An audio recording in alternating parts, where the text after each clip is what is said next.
This is Fintech Futures at Finovate Europe in London, and I'm joined by Simon Boonen of ING. How are you? Thank you, Paul. I'm doing very well, thank you. Excellent, excellent. How are you finding the conference so far?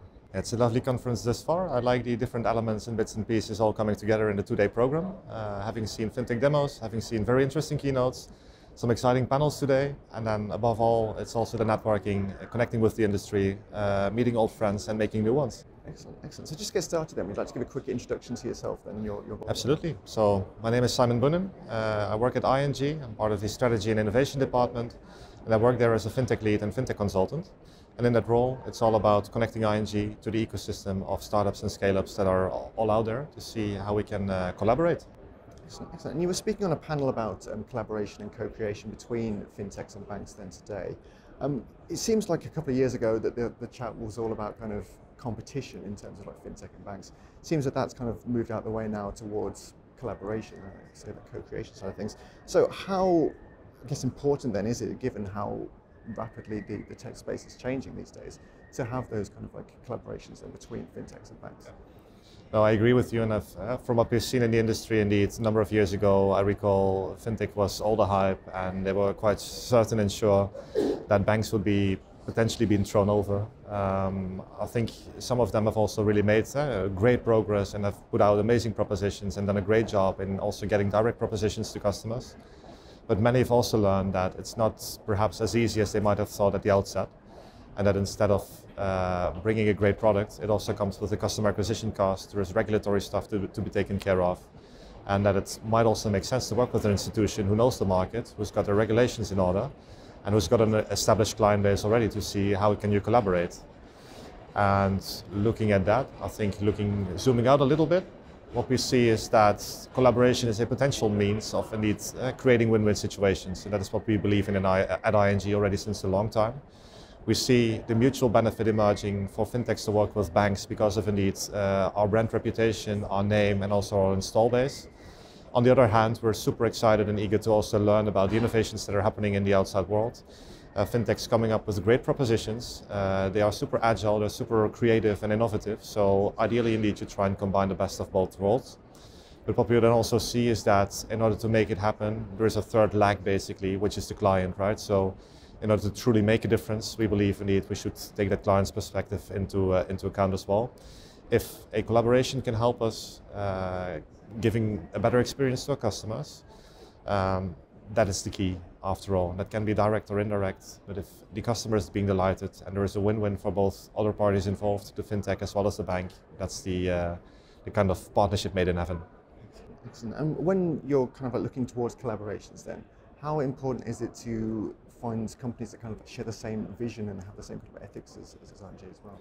I think looking at partnerships and looking at potential partners, and it's almost like a relationship in that respect, right? So there is a number of harder side things that you want to look after, right? So are the capabilities right?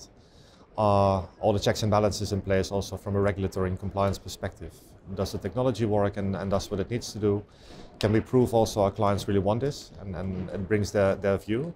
But next to that, there is also the softer side, if you will, which is all about culture and leadership, and is there also a personal match? And I would say that is very important as well, right? So it's on the one side, are the capabilities in place, all in all, but it's definitely also about that softer side. So can you actually work together? I would almost take that back to the natural relationship. A person might have everything you'd be looking into, but if you can't go along in a way, it might still be a clunky ride and a bumpy ride in terms of a relationship. Excellent. So how then has ING looked to its own kind of digital transformation then recently, and what kind of like successful collaborations can you tell us about it? Yeah, absolutely. So maybe then I again zoom out a little bit, right, to first also give you an insight in the ING overall strategy. Yeah? So we did an updated strategy last year, and in that strategy we really say we want to make the difference for our customers, and we try to do that by focusing on providing them with an excellent and distinguishable customer experience, as well as also to put sustainability at the heart of everything we do. And that's not sustainability from an environmental perspective only, but it's also the social and the governance perspective. And in order to create that, we have 4 supporting building blocks that we're focusing on. For one, that is increasingly we're trying to be mobile only, digital only, ensuring that we also have any processes indeed end-to-end provided and delivered in a seamless and digital way. In order to do so, we also believe we need to have scalable technology and operations in the back in place, right? So it's all about thinking about modularization and component thinking, microservices and what have you. Thirdly, as we're a licensed and established institution, it's all about also keeping safety and security at the heart of what we do, to also make sure that our license to operate continues to be there, rightfully so. And last but not least, we also really believe that our employees, our staff, is key in making that difference for the customers. So looking at those 4 components, looking at the overall ambitions we've got, we believe that partnerships might be really helping along all of those boxes, if you will. I'll give you 3 examples then, to also give you an insight as to what we're doing, right? I'll give you an example on retail banking, business banking, as well as wholesale banking, so to also show the breadth of activities we have. So in retail banking, we're collaborating with a party called Gogo. It's in New Zealand originated, but also strong in the UK Fintech. And what they do is they give insight on carbon credit scoring on transactions. So we're currently running a pilot with them in the Dutch market for customers who have consented to be willing and wanting to receive those kinds of updates. So we've got a pilot group now who's receiving insights on what is the carbon footprint of any transaction they see in their current mobile banking app. Then second, if we look into the area of business banking, we acquired a fintech a few years ago, at the time called Lendico. We integrated the technology into the ING stack, and with that technology we're currently working together with Amazon, big technology firm, as you understand and know, to provide loans to merchants that are active on the Amazon platform. So it's great to collaborate with Amazon to provide these capabilities on their platform, where you truly also see the win-win for the one party, the win for us as a bank, but also definitely the win for the customers. And then lastly, to give you an example in the wholesale space, we've been active especially in the trade domain with a number of consortium plays. We're working together with a party called Contour, which is all about digital letter of credits for now. They're using blockchain technology, and they've been a valued partner in that respect as well to collaborate with, and we're really also seeing how we can scale that partnership.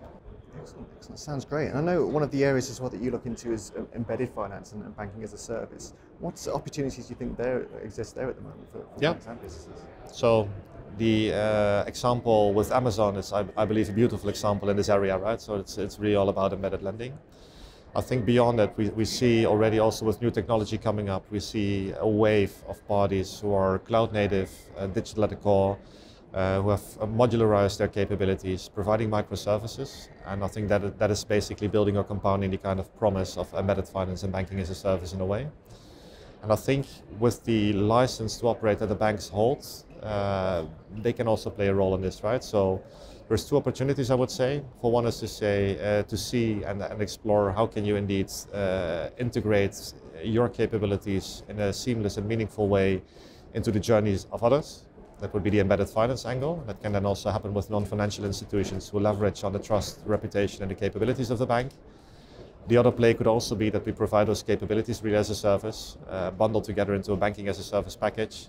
That may also help us to really benefit from unit economics and providing services to new customers, perhaps slightly less in a direct way, but more in an indirect way that can help us at least also scale and make our own operations more efficient in that respect. Excellent, excellent. And just to finish off then, obviously we're at Finovate, we've had a lot of demos going on. What kind of new digital use cases are you quite excited by at the moment? I think in our updated strategy currently, there is a number of, from the innovation perspective, there is a number of focus areas we're looking after. Open finance is definitely one of those, including the regulatory updates that are upon us, but also definitely embedded finance and banking as a service. But there is also digital assets. That's been already compounding since a long time, and also there the Contour example is proof of what we've already been trying to achieve and do just until here.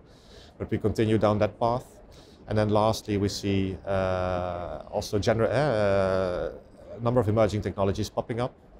Some approaching the industry sooner, others might be taking a bit more time. So we're super curious to learn about what all of that is. And some have been already also emerging since a number of years. Look at AI, that just got a whole revamp in the past few months with generative AI, ChatGPT, and all the updates that have been happening there. So that is something we're also looking out on. How does the technology work? What are the potential benefits we can derive from it? But we also try to take the balance, the nuanced view after all, because we also understand there's risks attached to this new technology. So we also need to understand and distill this kind of risks to come to a balanced view, balanced decisions if we are to work with it. Excellent, sounds good. Well, Simon, thank you so much for taking the time out to speak with us. It's been a pleasure. It's been a pleasure. Likewise, Paul. Thank you so much. Thank you.